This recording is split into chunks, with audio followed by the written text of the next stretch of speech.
I tell you, it's not every day we have so many athletes at so many positions making themselves so available to us, pretty much open-ended.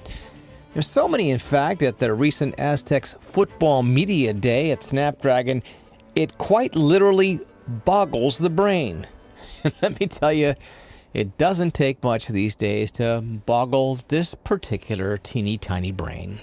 Steve Perez here, Aztecs All In, on the title of this here podcast on the interwebs over there. And this week we have a slew of Aztecs football players who gave up a piece of their day to handle our questions. A different type of introduction this year to the football season than in seasons past, as the new Pac-12 conference they are part of dispensed with the idea of a central get-together and, in so many words, pulled out their You-Do-It tool. Now, if you don't happen to know what the You-Do-It tool is, I'm going to tell you. It's when your boss takes his hand and he forms it into the shape of the letter U and then points it at you. As in, you do it. It always amused me when you spelled out you do it, as the way I spelled it, U-D-O-I-T.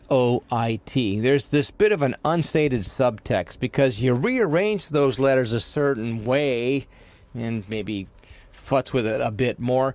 You always come away with this word, you idiot. As in, you do it. You idiot.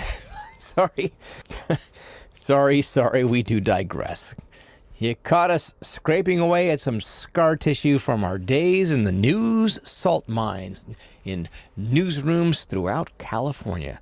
All right, let me get back to the point of all this, which is as an introduction to some of the players present on this media day, July 24th, the year of our Lord, 2026, all picked to shine for the Aztecs this football season, which is rapidly approaching. If the Aztecs are to be successful in their first year of football in the new Pac-12, there are many key players who will need to contribute, many of them new faces. A dozen players were made available to local media at the recent Football Media Day at Snapdragon Stadium. Aztecs All In visited with as many of them as possible. We start off with two position players up front on both sides of the line. Senior offensive lineman Joe Borjon and Gavriel Lightfoot, a senior defensive lineman who transferred in at the nose position. He acts as the tip of the spear of the Aztecs defense. Both these guys know what it's like to get knocked down and get back up again. Injuries are part of the game. My niece Emmy recently found that out the hard way. Torn meniscus and ACL in a 7-on-7 playoff game. She loves the game, but she's going to be out for a while. It got me thinking about one of the reasons football matters so much to so many of us. The game demands everything, and when it takes something away, when you can't walk, when you need help with the smallest things, that's when the real lessons begin. Life's easy when everything's going your way. The real measure is what you do when adversity comes calling. Joe and Gavriel both have been through that. Here's what they learned. 2 seasons back, the Aztecs lost Big Joe for the season to an injury. Big Joe gets that name because he's the biggest guy on the team at 6'7". Since 6'9", Christian Jones has moved on, trying to catch on now with the NFL Cincinnati Bengals. But with both Big Joe and Jones lined up at that left side last season, it helped the Aztecs move the football on the ground en route to winning 9 games. Here's his advice for how to come back stronger from injury. Injury is part of the game. Do you have any words of encouragement for people who are going through adversity? Be patient. Be very patient. It starts off rough, so just be patient. Once you start walking, it'll be a lot better. Your spirits will get up. It's just the first initial part where you can't walk and do as much. You need help. So it's that initial part. Just be patient. And Gavriel's a Moreno Valley native. He played for Fresno State. Was at Colorado last season, where he redshirted and had to sit after 2 surgeries. He's now in his last year of the game in college and itching to take the field again. Obviously, I played there for 3 years, so that would be a great game to play in. But I think outside of them, just excited to play football. I mean, I haven't took a snap. My last game was UCLA 2 years ago. I missed the whole season off a torn meniscus. That's what you were talking about. 2 surgeries, just coming back from that. I'm just been waiting on the football field, so And it's my last season coming up, so I'm so hungry. I'm ready to play. So it's really, anybody who lines up in front of me is going to get it. Both men talk about the mental side. The early days after that injury when you feel sort of helpless and the discipline required once the rehab work starts. I'll say, like Big Joe was saying, the first couple weeks is a bummer. Like not being able to walk, having to just overly rely on people to help you do everything. People don't have a problem helping you out because that's your teammates and stuff. But just having to ask them like every little thing it wears on you. So after that first time you get rolling, you picks up, you start being able to walk, you start feeling better, your mood, like Joe was saying, your mood gets better, you get happier. So let's just trust the process, trust your trainers, make sure you actually do the treatments that you get sent home with. Make sure you actually do those. Don't just, all right, yeah, I'm going to do them, just do PT. No, make sure you do stuff at home. Make sure you get your body back right. And Joe reminds us that there is one more piece. Believe in God, pray to God, and trust His word. So Big Joe has a, quote, little brother who was also an Aztec on the line. Brother Brian in the program as a freshman. Little, of course, in air quotes. He stands 6'6", weighs in at 275 pounds. Let's move on now with some more big guys on both sides of the ball for the Aztecs. Checking in now with linebacker Tano Letuli, a 6'2", 240-pound senior linebacker, San Diego native, Cathedral Catholic High School product, spent one season at Army before transferring home to San Diego State. In 2024, he was voted team captain by his teammates as an underclassman. Continued in that role last season, where he earned all Mountain West honorable mention despite missing games due to injuries. He's now a preseason pick for first-team honors in the new Pac-12. At Media Day, Tano set clear personal targets for his final season, while emphasizing leadership on a defense that will look very different in 2026. I want 100 tackles this year, for sure. Probably 3 interceptions, but really I just want to be the best leader that I can be and the best leader that I have been this year for the defense. Letuli also points out the roster flip from a year ago. Last year, it was the majority of the starters coming back for the defense and the offense was new. This year, the majority of the offense is coming back and then the defense is new. And I think the offense took a good stride in the spring, getting that swagger and keep building that chemistry that they started last year. And as a proud Cathedral Catholic alum, along with Aztecs starting running back Lucky Sutton, he still stays connected to his high school roots. I definitely keep a good relationship with all the people still at Cathedral. My mom still works there, and Lucky and I definitely do some good work with, like I said, keeping in touch with everybody there and helping the team in any way we can. The local product, team captain, the emotional heartbeat of the linebacker room. One of Coach Sean Lewis's hometown heroes, Tano looking forward to leading the Aztecs defense into the Pac-12 era. Meantime, Jackson Ford is a 6'6", 250-pound junior tight end from Melissa, Texas. Played both ways in high school, spent time at Tulsa, and then transferred to San Diego State, appeared in all 13 games last season, scored his first career touchdown in the New Mexico Bowl. At Media Day, he embraced the Swiss Army knife label. You got to do a little bit of everything as a tight end in this offense. Catch the ball, set some blocks, and a little something else in between. Whatever my team needs me to do, if they need me to get 500, 800 yards receiving, 5, 6 touchdowns, I can do that. If they need me to block, I'll do it all. Whatever they need me to do, I think the coaching staff has helped me develop and put me in a spot to where I can do everything they ask me to do. So being that little Swiss Army knife for the team, I think that's going to be my biggest role this year. Ford also gave a window into that football culture he grew up in and why the Aztecs' first Pac-12 home game against Texas State will feel familiar to him. Growing up, I mean, like Texas, it's all about football there. I mean, my high school, the entire city would shut down and everyone would be at the games, all the little small shops, all the little shops around, everything was shut down for. I mean, everyone lives and breathes football there. And I know Texas State's not going to take us lightly, like we're not going to take them lightly. So it'll be a good, fun game. It'll be fun to play Texas State. So that Texas State matchup is San Diego State's first conference home game of the Pac-12 era. a potential early measuring stick against a program that shares the same statewide football obsession Ford described. Aztecs will get an immediate taste of the physical, football-first mentality that defines so many Texas programs. By the time San Diego State hosts the Texas State Bobcats, we'll be well into the football season and have a pretty good idea what sort of team the Aztecs will have. It will be their 5th game of the season, set for October the 3rd at Snapdragon Stadium. Ford hopes to be in the lineup, doing it all.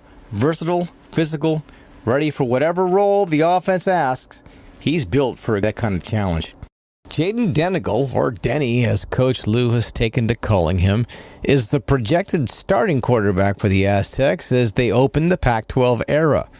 6'5" senior from Apple Valley High School. He spent 3 years at Michigan, including the 2023 National Championship season. Didn't see much of the football field. Before transferring to San Diego State, in 2025 he started 12 games. He threw for more than 1,800 yards, 9 touchdowns, added 4 rushing scores while helping the Aztecs finish 9-4. He played through significant shoulder issues last season. In the media day, he talked about why he stayed on the field. It's a sacrifice you got for your brothers. You know, we do a lot of hard things together, and just because you're going through something individually, and it may feel like, oh, I don't want to do this, or this might not be the best thing for me. You know, I got another 21 guys on the field counting on me to be out there. So I just felt like it was my duty to go out there as long as I could. And that's what I did. That toughness carried into the offseason. Denegal says he feels the best he has in a long time. I feel amazing. I feel 100%, you know, still lifting, still summer workouts aren't done, just getting myself as strong as possible. But yeah, I feel amazing right now and continue to keep getting faster and just mastering my game. That's ultimately what it all is.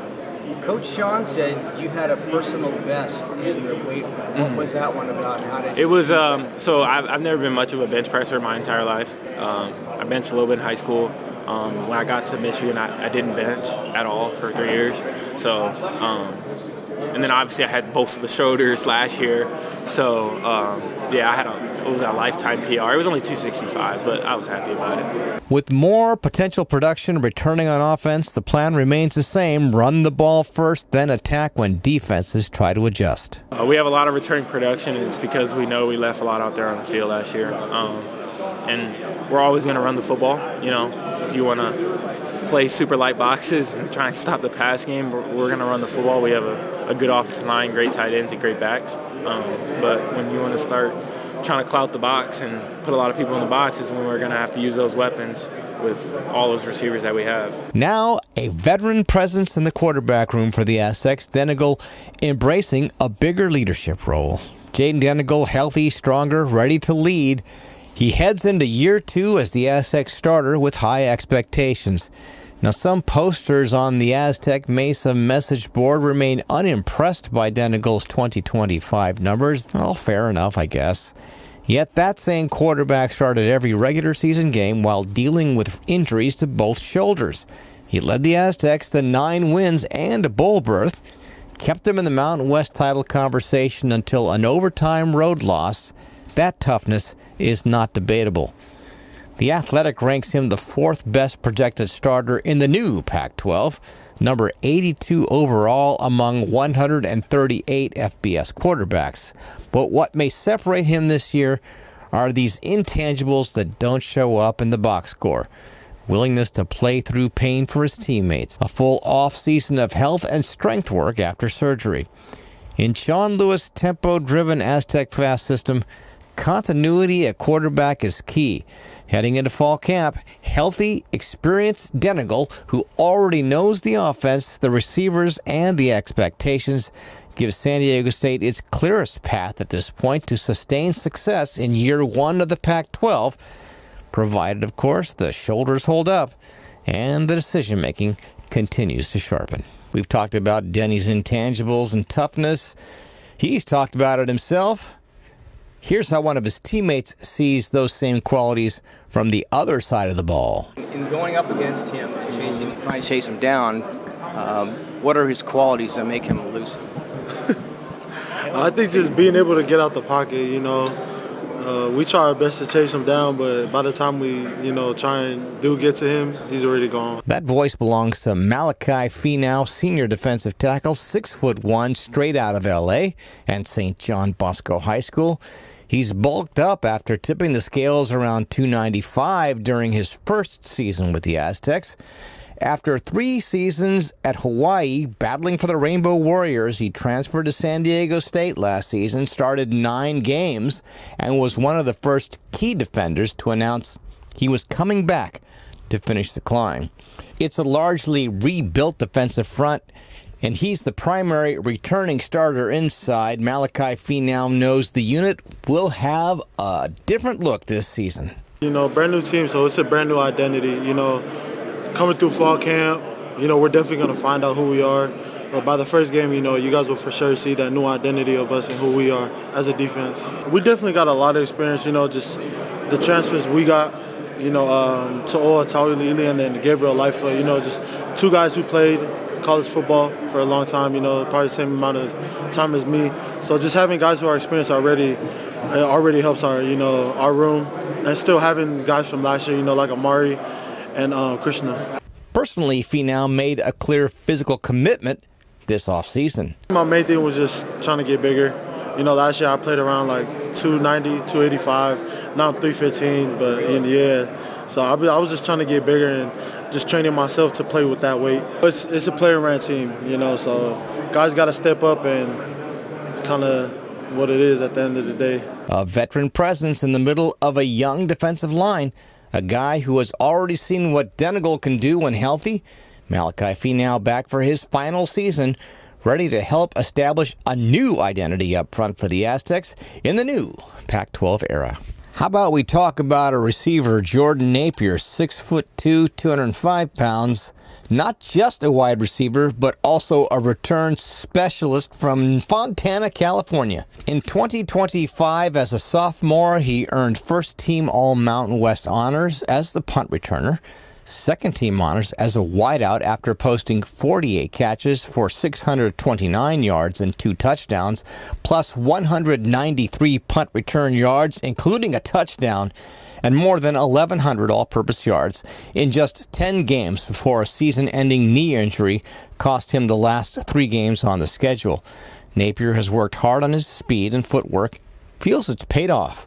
Biggest jump I had was probably like my speed, from my freshman year to my sophomore year. I feel like that was really like my biggest jump, just hitting speed, training hard with Coach Sobel. He had a big part in that, with me being a 20-mile-per guy now. Now, for both a receiver and a return man, sure hands are non-negotiable. Yeah, if you was to ask me who got the best hands on the team, I'm for sure to say me.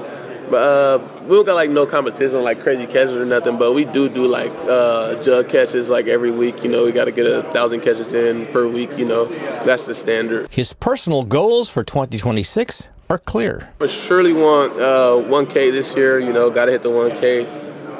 And yeah, Pac-12, Biletnikoff Award winner. For surely need that too. As mentioned, a late-season knee injury ended his 2025 campaign, kept him out of the final games in bowl. At Media Day, he said the recovery is progressing and offered advice for anyone facing any type of adversity in life. One thing I learned for surely is that life will take a turn on you, like it could be going good for you, and then it could change in the snap of a finger, but the main thing that you got to focus on is just handle adversity well, gotta stay focused, gotta keep the main thing, like realize what you came here to do, realize what you are here for, just don't let that injury just take over your whole mentality, your whole confidence. Don't let it kill nothing. Rehab, recover, get back right. You will come back eventually. And despite the risk born of the increased on-field action on special teams, Jordan Napier says he loves the return game. It's something he's done his whole life rather than as an assignment. Having a healthy, faster, sure-handed skilled player like him at both positions gives the Aztecs a proven playmaker as they gear up for the Pac-12 era. Back to the defensive line, Brady Nassar, a 6'5", 255-pound senior edge rusher from Pleasanton and Amador Valley High School. three-year letterman at San Diego State, he's played in every game the last 2 seasons, started multiple contests. In 2025, he was in on 20 tackles, 3 pass breakups, several quarterback hurries. It's a step-up opportunity for Nassar, with the Aztecs defensive front moving on after their top sack producers have done the same. The preseason outlooks have listed him among the more experienced returning pieces of a rebuilt edge group. Athlon has tabbed him as a preseason third-team All-Pac-12 candidate. Brady now stepping into a leadership role with almost an entirely new edge room. There's so many ways it comes about. I think it's more of a natural thing. I think for me, how it's come about is just being here a long time and working my ass off. Like, you know, I think in spring ball, a lot of guys in my room the whole room's new, by the way, except for maybe 3 dudes. So it's a lot of like giving them a reason to respect you, like on the field, off the field. So just being yourself every day, coming in, acting the right way, doing the right things, upholding the standard. He says the single most important leadership quality to him is consistency. But consistently upholding the standard is what we talk about a lot. I think just being, because you can't be a leader and make mistakes, you know what I mean? Because like you lose trust, you lose like belief in that person. So being consistent in who you are and like upholding that standard is the key. Here's Brady breaking down his edge position. Though it's on the defensive line, it's a lot different than being on the interior. And always, you're trying to disguise things in an attempt to confuse the quarterback and the rest of the offense. You always want to have a front that is multiple, which we talk about that a lot. And I think the edge side, I think it's an element of speed, and I think it's an element of operating in space. So I think that's the difference between DTs and edges. I mean, yes, we're both good with our hands, we're both good with our feet. There's also different types of edges. I'll say that. You know what I mean? There's certain guys who are more in the outside backer side of the conversation, which like the difference between them and the D tackles are much larger because it's the dropping aspect, it's the super fast speed, it's the be able to work in space. And then I think there's other guys that are closer, like myself. I feel like I'm closer to a D tackle, like the way I play. I'm more run heavy, more stronger in my base and all of that. So I think the big difference is just operating in space. I think D tackles, almost all their work's done in these narrow gaps, and I think edges, there's a piece of that, and there's also the piece of operating in this, after the tackle's edge, this whole space over here, this is ours too. So it's like covering that space, I think, is the difference for us. Now on the lighter side, Nassar has an ongoing friendly competition with running back Lucky Sutton over who runs over whom in practice. That's my guy. He's going to run through everyone's face. That's what you're going to see. So that's simple. That's simple. As simple as it gets. So you don't really tackle him? Oh, no, I run him over all the time. I run Lucky Sutton all the time. It's different. Like, because like in game he turns up and stuff, but in practice it's not. Like I'm running him over all the time. He knows that too. Because like you gotta think about like when he's running people over, he's not running over DNs. He's not. He's running over safeties. Like come on. Thank you. Yeah. Hey, Brady said he runs. Is he talking smack? Yeah, I don't know what he's talking about. I've never seen it. I need to see the film. You got to go easier on the backs, you know, on the right in practice. No, not the running backs. No. They'll take you down. Yeah. But seriously, slotted as the #1 running back in 2026 for the Aztecs, Lucky Sutton, a rare bird in today's college football game. 6'1", 225 pounds, a senior from Cathedral Catholic High School. Local kid with an NFL caliber physique. He chose to stay home and finish what he started rather than test greener pastures after a breakout 2025 season. Rushed for 1,297 yards, 10 touchdowns, earned first-team All-Mountain West honors, was a Doak Walker Award semifinalist, already a preseason first-team All-Pac-12 selection. Getting him to San Diego State wasn't an automatic gimme. Defensive coordinator Demetrius Sumler, fellow Cathedral Catholic alum, told us the program was already full at running back when Sutton's high school coach gave a call. They had one safety scholarship left. Safeties coach at the time, Kyle Hoke, nephew of then head coach Brady Hoke, supposedly said, give him the spot. He's the best player in San Diego County, had just completed a mammoth playoff run. Sutton had at least 6 other publicly disclosed offers, but the Aztecs used that safety scholarship to keep the local star home.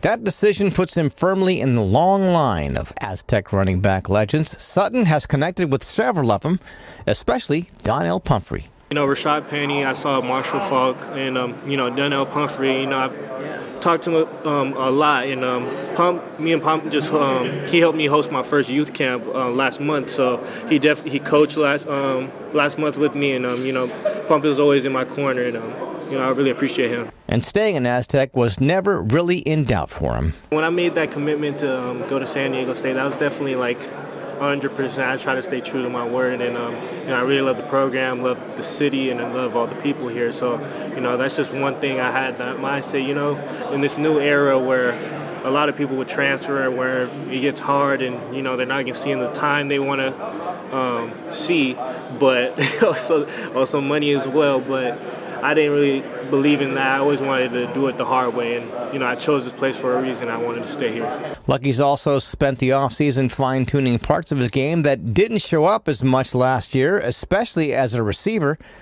Coach Sean Lewis put it in classic Lou fashion. He says when they first arrived, Lucky couldn't catch the bus at the bus stop. Now, after wearing out the jugs machine, that piece of his game has become a viable option. Jordan Napier says Sutton's hands have improved impressively in a short time, and it's the kind of commitment that defines the Aztec football program these days. I just physically try to, get my body right, and also just fine-tuning as well. A lot of fine-tuning this offseason, and a lot of things that I didn't, show or didn't do last year. That's a lot of things I try to work on so I can do it this year. Lucky Sutton, blessed again with that NFL physique, looking for a blowout year in the Aztecs' first season in the new Pac-12. His final chapter as a player on Montezuma Mesa. Last, certainly not least, Josh Hunter on defense, 5'9", 180 pounds, senior safety from Temecula by way of powerhouse Mater Dei High School. He's the son of a former MLB outfielder, Brian Hunter, played 9 seasons in the Bigs, and the nephew of WNBA veteran Lori Moore. Hunter bringing a pro-athlete pedigree to the Aztec secondary. In 2025, he appeared in all 13 games and posted 15 tackles, including a season-high 7 on defense in the New Mexico Bowl. The year before, he recorded 30 tackles, 3 for a loss, and a half sack. Despite significant turnover, Hunter says the defensive identity at San Diego State has never been in doubt. Yeah, with the way college football, people are going to leave, people are going to come. I say San Diego State, we've always had a good defense. So that's not really up for debate for us, at least for our standard. We believe we should always have a great defense. That's how we're going to attack the games and the way we play. So we believe that if we put our best step forward, we should have another great defensive season. This being his final year as an Aztec, Hunter stepping more fully into a leadership role. I'm playing free safety for our defense right now, and as a leader standpoint, I've been told to talk more and to be encouraging because I've been more of a lead by example type of guy. So this year, with my last year playing, I've been trying to step up as a leader, speaking wise, and I'm confident with all the leaders that we already have on this defense, we will be able to do a great job in that role. They've been helping me do a great job in that role. And also in the safety room, there's so many other leaders that I can talk about. We harp that everyone can be a leader, and we believe that everyone has the right to can earn and learn and grow into that leadership role. So we just make sure everyone can express themselves and be able to say what they feel and be comfortable where they're at. Part of that leadership forged in some of the toughest off-season work the program does. Workouts with Navy SEALs in Coronado. I would say our beach workouts, we do a lot of things that Navy SEALs train and do. We have a good relationship with them here in Coronado Beach, so we try to reach their standard, which is incredibly high. So we have so much work to do on that standpoint, but the workouts that we do on the beach is really a more team building, leadership role building team workout where we all just lean on each other to get through it. Hunter clearly locked in on what's coming next. Super excited to be in the Pac-12 and just to showcase what we can do on a bigger stage. There's Josh Hunter, senior free safety for the Aztecs, pro bloodlines, ready for the Aztecs' first season in the new Pac-12. That will wrap up this edition of Aztecs All In. Don't forget, you can drop us a line at aztecsallin@gmail.com, and you can follow us on the X. The handle there, at Aztecs_all_in. And please give us a like, a subscribe, a push of the old button, a comment or two, whatever it takes to get more people listening in on the World Wide Web. Go ahead, send one of those bots that'll just really jack up those numbers. No, I'm kidding. Don't do that. We just want to have real live people listening on in who are Aztec followers just like you. Until we talk to you next time, this is Steve Perez saying thanks for checking in with us. We'll check back in with you soon.